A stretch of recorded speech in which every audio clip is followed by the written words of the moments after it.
ನಾಡಿನ ಎಲ್ಲ ನನ್ನ ರೈತ ದೇವರುಗಳಿಗೆ ನಮಸ್ಕಾರ. ರಾಜ್ಯದಲ್ಲಿ ಭೀಕರ ಬರಗಾಲ ಪ್ರಾರಂಭ ಆಗಿರ್ತಕ್ಕಂಥದ್ದನ್ನ ಕೇಂದ್ರ ಸರ್ಕಾರ ಮತ್ತು ರಾಜ್ಯ ಸರ್ಕಾರನೇ ಘೋಷಣೆ ಮಾಡಿರ್ತಕ್ಕಂಥ ಸಂದರ್ಭ. ಈಗಾಗಲೇ ಸಾವಿರಾರು ಕೋಟಿ ರೂಪಾಯಿಯನ್ನ ಬಂಡವಾಳನ ಹಾಕಿ ನನ್ನ ನಾಡಿನ ರೈತ ದೇವರುಗಳು ಭೂಮಿ ಒಳಗೆ ಬೀಜ ಹಾಕಿರ್ತಕ್ಕಂಥ ಸಂದರ್ಭ.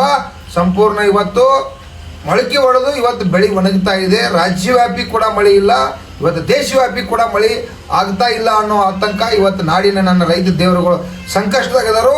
ರಾಜ್ಯದಲ್ಲಿ ಇರ್ತಕ್ಕಂಥ ಎಲ್ಲ ಡ್ಯಾಮ್ಗಳು, ಕಾವೇರಿ ಇರಲಿ, ತುಂಗಭದ್ರಾ ಇರಲಿ, ಕೃಷ್ಣ ಇರಲಿ, ಇವತ್ತು ಘಟಪ್ರಭಾ ಇರಲಿ, ಇವತ್ತು ಎಲ್ಲ ಡ್ಯಾಮ್ಗಳು ಕೂಡ ಸಂಪೂರ್ಣ ಖಾಲಿಯಾಗಿ ಕುಡಿಲಿಕ್ಕೆ ಕೂಡ ನೀರ ತೊಂದರೆಯನ್ನು ಅನುಭವಿಸ್ತಕ್ಕಂಥ ಸಂಕಷ್ಟದಾಗ ಇವತ್ತೈತಿ.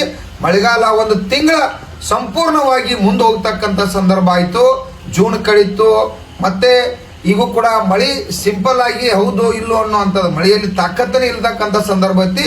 ನಾಡಿನ ರೈತ ದೇವರುಗಳೆಲ್ಲ ಭಾಳಷ್ಟು ಸಾಲ ಮಾಡಿ ಭಾಳಷ್ಟು ಸಂಕಷ್ಟನ ಅನುಭವಿಸಿ ಮುಂದೇನೋ ನಮ್ಗೆ 4 ರೂಪಾಯಿ ಬರ್ತೈತಿ, ನಮ್ಮ ಕುಟುಂಬ ಬದುಕ್ತೈತಿ, ನಾಡಿಗೆ ಅನ್ನ ಆಗ್ತೈತಿ ಅನ್ನುವಂಥ ಚಿಂತನೆ ಇಟ್ಕೊಂಡು ನಾವೆಲ್ಲ ಬಿತ್ತನೆ ಮಾಡಿರ್ತಕ್ಕಂಥ ಸಂದರ್ಭ. ರಾಜ್ಯದ ರೈತ ದೇವರುಗಳು ಆತಂಕದಾಗಿದ್ದಾರು. ಈಗಾಗಲೇ ಸಾಕಷ್ಟು ರಾಜ್ಯವ್ಯಾಪಿ ಆತ್ಮಹತ್ಯೆಗಳಾಗತ್ತಾವು.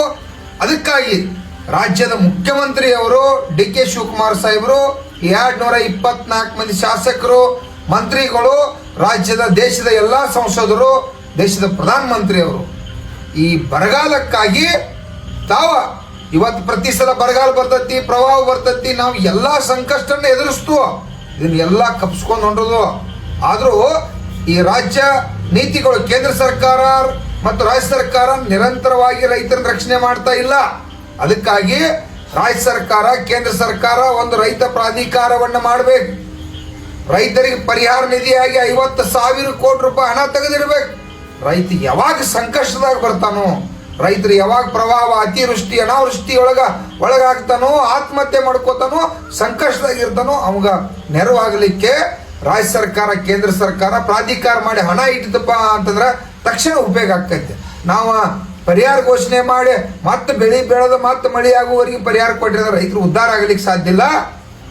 ಜಾನುವಾರುಗಳಿಗೆ ಸಮಸ್ಯೆ ಐತಿ. ಈ ಸಲ ಜಾನುವಾರುಗಳನ್ನ ಮೇವಿನ ರಕ್ಷಣೆ ಮಾಡ್ತಕ್ಕಂಥದ್ದು ಮಾಡ್ಬೇಕಾಗೈತಿ. ಹೀಗೆ ಹಲವಾರು ವಿಚಾರ ರಂಗದಾಗ ಇವತ್ತ ಈ ರಾಜ್ಯ ಸರ್ಕಾರ, ಕೇಂದ್ರ ಸರ್ಕಾರ ಮತ್ತು ಕಾರ್ಯಾಂಗ ವ್ಯವಸ್ಥೆ ಕೂಡ ಬಹಳ ಗಂಭೀರವಾಗಿ ನನ್ನ ರೈತ ದೇವರುಗಳನ್ನ ರಕ್ಷಣೆ ಮಾಡುವಲ್ಲಿ ತಾವು ವಿಳಂಬನ ಮಾಡಬಾರ್ದು. ಇಲ್ಲ ಅಂದ್ರೆ ಕೋಟ್ಯಾಂತರ ಜನ ನಾವು ಬೀದಿಗೆ ಬಂದ 2 ಸರ್ಕಾರನ ರಿಪೇರಿ ಮಾಡಿ ನಾವು ಕಸ್ಕೋಬೇಕಾಗತ್ತೆ ಅನ್ನುವಂಥ ಎಚ್ಚರಿಕೆಯನ್ನು ಕೊಡ್ತಾ ಇದ್ದೀವಿ.